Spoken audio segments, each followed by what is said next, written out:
I won't be ringside Saturday night at the Emperor's Palace. I'll be watching on Supersport, where it will be broadcast from 7 p.m. I suppose that's the usual time. But I have seen both Roarke Knapp and Brandon Thysse many times from a ringside seat, and they have developed quite the rivalry now. Now, their first encounter was at the Forward War Junior Middleweight Knockout Series, and Brandon Thysse stopped Roarke Knapp in 7 rounds to go into the final, and then he won that by beating Boyd Allen. Now, I thought Thysse would beat Knapp then, and I thought Thysse would win the whole tournament and beat Boyd Allen, but since then, I haven't had good luck in predicting Brandon Thysse fights. Both went on separate ways. They fought again quite a few years ago now, and this time Roarke Knapp came back from being hurt in the first round and won a split decision. Since then, they both had their ups and downs. Roarke lost for a vacant IBO world title against Jorge Garcia Perez, got knocked out there, rebounded that, went overseas, fought contender Bakary Samak in France. He competed, but he was well beaten. It wasn't a beat down, it wasn't a very punishing fight as such, but he got stopped by a body shot from Samak. And then, of course, he rebuilt over here in South Africa over a Filipino. And then also in his last fight, he stopped in the corner and retired him, hard punching but inexperienced Kagiso Bagwasi. So that was a good comeback win for Roarke. And on that same card, Brandon Thysse reversed the previous defeat against Shavante Koopman, getting off a canvas twice and grinding out a decision. Now, some say that decision was controversial. I was scoring it at ringside. I had Brandon a very close winner. He did take those knockdowns, but after that, he started out hustling, out working, and out toughing Koopman the way I saw the fight. Just threw a bit more. Koopman held too much. Got a point deduction for that. So one thing you can't question about Brandon Thysse is his heart and his fitness. He's super fit, and he'll fight till the end. You're gonna have to carry him out on a stretcher.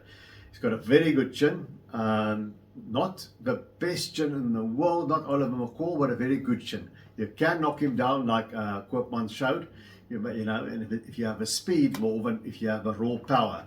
Brandon took some big bombs from Cristiano Ndombasi right on the chin, and he just took it.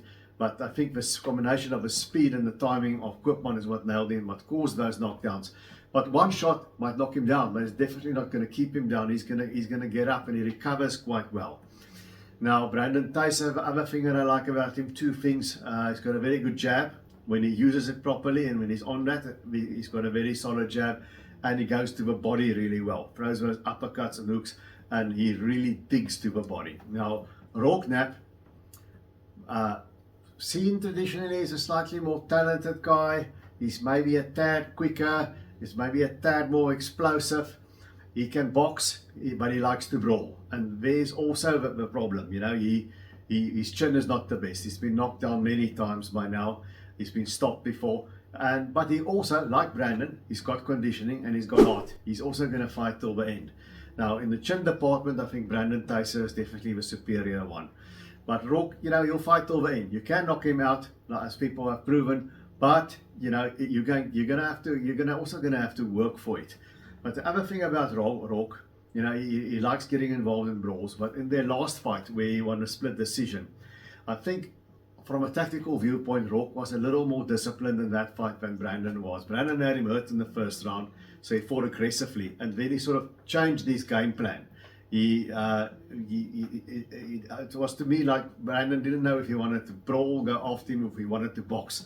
It was too all over the place, and Roarke stuck with a more solid game plan through that fight, boxing more, and I think that's what got him through.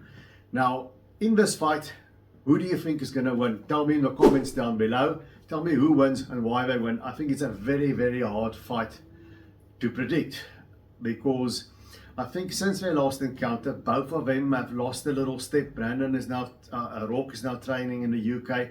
When I look at Brandon Thysse against the Namibian fighter Charles Shinima, he won well enough, but he looked very shop-worn to me. In the Shavante Koopman fight, Koopman sort of in the second half of the fight held a lot, so it spoiled the fight kind of. But I was wondering if Brandon Thysse hasn't been in too many tough fights, because he makes fights tough on himself sometimes. Even going back to his fight against Ndombasi, he won every round basically, but every round he took, or almost every round he took a huge shot or two that he needn't be taking, you know. So I think Brandon Thysse relies on his chin a little bit too much. Sometimes he gets drawn in the wrong sort of fight, but I can say that for Roarke as well, that he can get drawn into the wrong sort of fight. So whoever gets the right strategy and sticks with it is the one who's going to win here. And now for Roarke, I don't think the right strategy is to go and brawl and get Brandon out of it, because we know his chin is not dependable. He can get nailed by Brandon, and that could be his undoing. So I think Roarke must do what he did in the second fight. He must be in and out, use his speed, and box. Whereas Brandon, I would say he's got to stay on. He's got to stay on Roarke, make it more of a brawl. He's got to go after him, but go after him in an intelligent way, because these days he tends to run onto shots like he did there against Koopman. So Roarke, or Thysse for me, he's gonna have to use that jab to the head and the body, be more consistent with that jab, and work the body of Roarke Knapp. Try and keep him in the center of the ring. Try and keep the fight at a distance, and work that body while being aggressive, and then initially, and then force him into the corners, force Roarke into the ropes. So Brandon's got to put him on the ropes, put him in the corners. After softening him to the body, go be systematic about it and grind Knapp down and try and get the stoppage. Who's going to win here? It's a toss of a coin, you know, and I've been right with Brandon, and then since then I've just been wrong with Brandon, and he kept surprising me. So I don't know which way to go now, but I think but both have been through tough fights by now, you know. Both have got miles on the clock. I think both gets hit a little bit easier. So I think it's going to come down, as I've said, both will be in condition. Both has got heart. Brandon's got the better chin. So so Roarke has to box more of a perfect fight maybe than Brandon has to. So I'm going to go with Brandon Thysse in this one.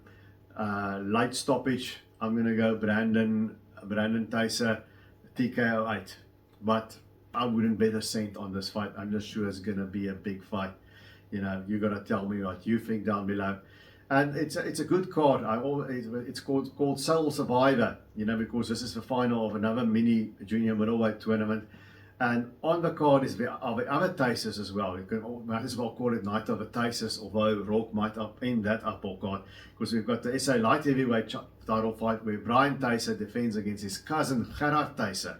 I believe a cousin versus cousin thing happened before already in South African boxing. I can't recall the fight, but I've heard that discussion. But it's quite rare for family to fight each other. You know, famous example, Vladimir and Vitaly Klitschko never wanted to fight each other because they were brothers. I suppose the cousins are a bit more removed, but it is unusual. And we've got Brian Thysse won the title over Michael Head in his pro debut. I was there for that as well, ringside. He had a huge war with Michael Head, but now he is 7-0-1, 8 fights, and he is defending against Gerard Thysse, who's only had 4 fights. So I really don't know who to pick here.